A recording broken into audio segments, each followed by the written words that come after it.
Alors, monsieur, bonjour et bienvenue dans ce point de l'information. Abidjan a abrité hier une réunion sur la quiétude dans l'espace UEMOA. Elle s'est ouverte donc cette réunion hier dans la capitale économique ivoirienne. Elle a été présidée par le chef de l'État, Alassane Ouattara, président de la conférence des chefs d'État et de gouvernement de l'UEMOA. Un autre chef d'État a pris part également à cette rencontre, Macky Sall du Sénégal, par ailleurs président de la conférence des chefs d'État de la CEDEAO et président du comité de haut niveau sur la mise en œuvre du chantier sécurité et paix. Notez que la réunion d'Abidjan devrait aboutir à l'adoption de mesures plus ambitieuses face au terrorisme. Voilà, et d'autres échos sur cette réunion ministérielle sur la paix et la sécurité dans l'espace UEMOA. Elle a pris fin donc hier après-midi, je vous le disais tantôt. La rencontre a permis au ministre en charge de la sécurité de l'espace UEMOA de formuler des recommandations en prélude à la prochaine session extraordinaire des chefs d'État de l'UEMOA qui se tiendra donc le 5 juin prochain à Dakar, au Sénégal. Voici un extrait de la déclaration qui a sanctionné la dite rencontre. Adoption par la session extraordinaire de la conférence des chefs d'État et de gouvernement de l'UEMOA qui se tiendra à Dakar le 5 juin 2016 d'un projet de déclaration et d'un projet de plan d'action pour la paix et la sécurité dans l'espace UEMOA. La déclaration traduit d'une part la vision partagée des États membres de l'Union face aux défis sécuritaires auxquels sont confrontés les pays de l'espace communautaire, en particulier le terrorisme, le banditisme transfrontalier, le trafic de drogue, d'armes et d'êtres humains, et formule d'autre part leur engagement solennel d'y faire face solidairement. Le plan d'action énonce 15 mesures pour renforcer la coopération des États membres de l'Union dans le domaine sécuritaire et 18 mesures pour promouvoir et consolider les actions de développement et d'approfondissement du processus d'intégration. La réunion a mis l'accent sur la nécessité d'une mise en œuvre rapide des mesures contenues dans le plan d'action et recommandé à cet effet l'opérationnalisation de la délégation générale à la paix et à la sécurité avec un statut et des moyens adéquats. Un des membres et conducteurs du véhicule ayant convoyé les armes lors de l'attaque terroriste de Grand Bassam a été appréhendé par la police ivoirienne. Il y a de cela 2 jours. Il est en train d'être interrogé par les services de sécurité. Sylvie Touré nous en dit un peu plus. Jeudi 26 mai, début d'après-midi, des éléments de la police nationale débarquent à Koumassi. Ils sortent de son refuge, Barry Battesti. Ce jeune homme de 24 ans serait le conducteur du 4x4 ayant servi à l'attaque de Grand Bassam le 13 mars dernier. Il aurait convoyé une partie des terroristes et des armes dissimulées dans un réservoir du Mali vers la Côte d'Ivoire. Son arrestation a permis d'établir un lien entre l'attaque de Ouagadougou et celle de Grand Bassam. Barry Battesti aurait quitté Bamako le 11 novembre 2015, destination la Côte d'Ivoire, précisément la ville de Dabou. Après cette escale, cap sur Ouagadougou le 9 janvier. Une semaine plus tard, le splendide hôtel et la terrasse du café Cappuccino explosent dans la capitale burkinabé. Son véhicule regagne la base de Bamako pour ensuite retourner en Côte d'Ivoire et être remis à Kunta Dalla le 28 février. La suite, on la connaît. 2 semaines plus tard, le commando mitraille la plage de Grand Bassam et tue 19 personnes. L'arrestation de Barry Battesti fait suite à celle d'Ibrahim Ould Mohamed et Midi Aga Sodak Diko le 27 mars dernier, de grosses prises qui devraient conduire vers Kunta Dalla, présumé cerveau de l'attaque de Grand Bassam. Et d'autres précisions sur cette arrestation du conducteur de l'un des véhicules du commando terroriste de Bassam et également sur l'évolution de l'enquête en général. Je vous propose d'écouter le ministre d'État, ministre de l'Intérieur et de la Sécurité, Ahmed Bakayoko. Celui qui a été arrêté hier, il se nomme Ange François Barry Battesti. Je ne peux pas en dire plus pour le moment. Et nous allons pouvoir, dans les jours qui viennent, donner plus d'éléments d'information. En Côte d'Ivoire, on a à peu près une vingtaine de suspects arrêtés. C'est des personnes qui ont eu un lien avec l'attentat ou avec des personnes directement liées à l'attentat. Nous avons progressé. Les sources humaines que nous avons pu exploiter et croiser avec des sources techniques ont permis de donner des résultats qui nous permettent aujourd'hui d'avoir une idée de l'envergure de ce qu'on appelle le réseau social de tous ces commanditaires. En image, vous le verrez, 8 condamnés et 7 autres acquittés au procès des attentats de Kampala. 13 personnes au total ont été jugées jeudi pour les attentats de juillet 2010 lors de la retransmission de la Coupe du monde de football dans un restaurant et un bar de la capitale ougandaise, revendiqué par les Chebabs somaliens. Cette attaque avait fait au moins 76 morts, vous vous en souvenez certainement. 5 personnes ont été donc accusées. 5 des accusés ont été acquittés et 8 condamnés. On revient en Côte d'Ivoire, lancé il y a de cela quelques mois. Le projet Un étudiant, un ordinateur a connu un début de réalisation jeudi dernier. Et ce projet vise à doter 100 000 étudiants d'ordinateurs portables et de connexions Internet à coût réduit. Et sur les 3 prochaines années, 10 000 étudiants ont déjà souscrit. Après plusieurs mois d'attente, ces étudiants ont enfin le sourire.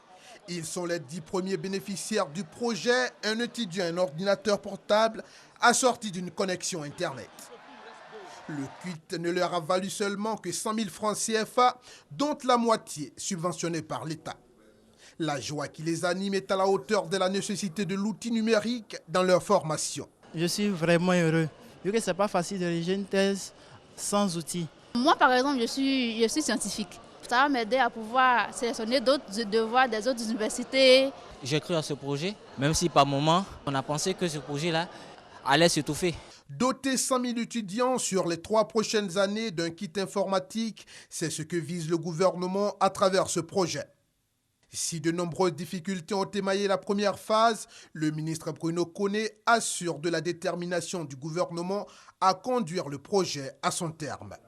Un impératif, selon lui, à l'heure du tout numérique. Dans quelques années, 80% des emplois exigeront un minimum de connaissances en TIC. Vous comprenez donc pourquoi nous nous battons pour que dès à présent, nos élèves, nos étudiants connaissent, maîtrisent complètement ces technologies pour être de leur monde dans les 5-10 prochaines années. Après cette remise symbolique, la distribution des kits aux 10 000 premiers souscripteurs au projet se fera du 14 juillet au 19 août prochain. La deuxième phase est annoncée pour le mois de septembre 2016. Voilà, c'est un commentaire signé Thomas Guessambi. On parle culture à présent. Deuxième journée du SILA 2016. C'était hier. Cette deuxième journée a été axée sur l'amélioration de l'éducation en Afrique. Et c'est Issa Yeo et Adama Kone qui nous en parlent. Le niveau des élèves est en baisse en Afrique. Les raisons, des panélistes l'ont évoqué au cours de cette deuxième journée du Salon international du livre d'Abidjan. SILA, au cours d'une conférence débat sur le thème « Le livre, lieu de mémoire et porte d'avenir ». Il y a un recul par rapport à la lecture, tout simplement. Donc c'est une défaillance du système éducatif que je dirais même dans la plupart de nos pays africains. Le livre est le gardien des souvenirs et permet de comprendre la vie. Les élèves ont donc été invités à lire davantage. On ne va pas laisser l'enfant isolé dans son coin, la mère est à la cuisine, le père est au bar, non. La pratique de l'artificielle est collective au niveau familial, on a plus de chances d'y aller rapidement. Le livre papier, j'entends, a un bel avenir. Pourquoi ? Parce que c'est vrai qu'il y a la numérisation, il y a l'Internet, mais il arrive aussi parfois dans certaines contrées un peu reculées, voire même dans les grandes capitales africaines, qu'on soit à court de courant ou de connexion Internet, et auquel cas, on est souvent bien content d'avoir un livre papier sous la main. On nous a donné les différentes astuces pour lire le livre. On nous a dit qu'on pouvait lire 5 pages avant de dormir. Pour rendre dynamique le système éducatif sur le continent, les panélistes recommandent la baisse du prix des ouvrages. Il sera nécessaire de rendre plus accessibles les ouvrages, les œuvres de l'esprit et du cœur. La démultiplication des bibliothèques tout comme leur dotation en œuvres qui intéressent véritablement les enfants. Le Salon international du livre d'Abidjan, qui a ouvert ses portes le jeudi 26 mai 2016, prend fin ce samedi au Palais de la Culture. Voilà, ce sera donc ce soir la clôture du SILA 2016. Notez, pour être complet sur le sujet, que c'est Véronique Tadio, la poète, romancière et peintre, qui a remporté le Grand Prix Bernard Dadier de la littérature à ce SILA 2016. Vous le verrez en image, la première dame Dominique Ouattara sera ce samedi à Bouaké pour célébrer avec ses sœurs de la région de Gbeke la fête des mères sur place. Ce sont des mères mobilisées et qui ont donc été rencontrées par nos équipes de reportage. Si la réalisation le veut bien, on le verra en image. Ces mamans très très contentes donc de recevoir ce samedi la première dame de Côte d'Ivoire avec la ministre de la promotion de la femme, de la famille et de la protection de l'enfant, Efrazi Yao. Elles sont à pied d'œuvre dans la ville de Bouaké donc pour la réussite de l'événement. Vous en saurez davantage dans nos prochaines éditions.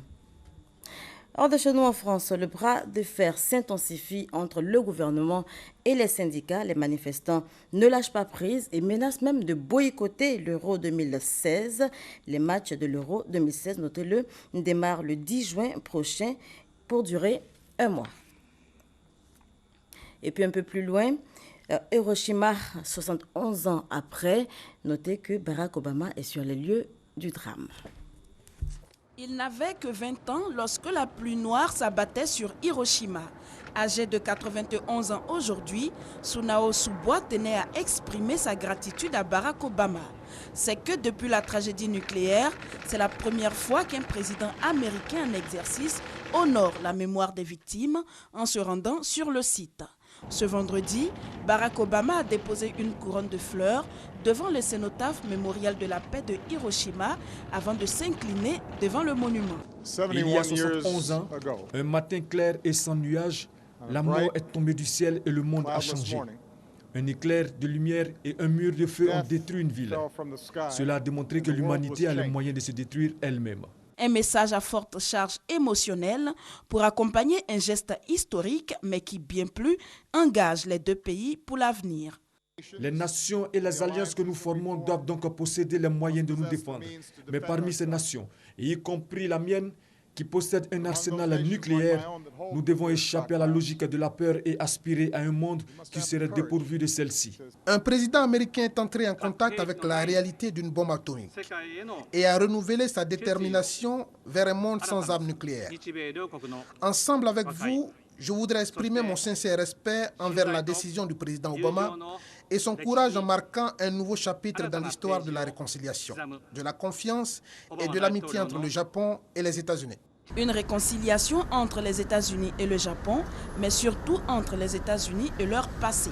Ce 27 mai 2016 restera gravé dans le marbre de l'histoire, tout comme les 6 et 9 août 1945, date du déluge nucléaire sur les villes japonaises de Hiroshima et Nagasaki, qui avait occasionné la mort d'environ 400 000 personnes. Voilà, vous l'avez donc vu, 71 ans après Hiroshima, Barack Obama était sur les lieux du drame en marge du sommet du G7 qui se tient au Japon. Et le président américain Barack Obama s'est donc rendu à Hiroshima. Il a déposé, vous l'avez vu tout à l'heure, une couronne de fleurs au mémorial de la paix d'Hiroshima. Il a surtout appelé à un monde de paix sans armes nucléaires. C'est un commentaire de Sylvie Touré qui met un terme à ce journal. Merci de nous avoir suivis.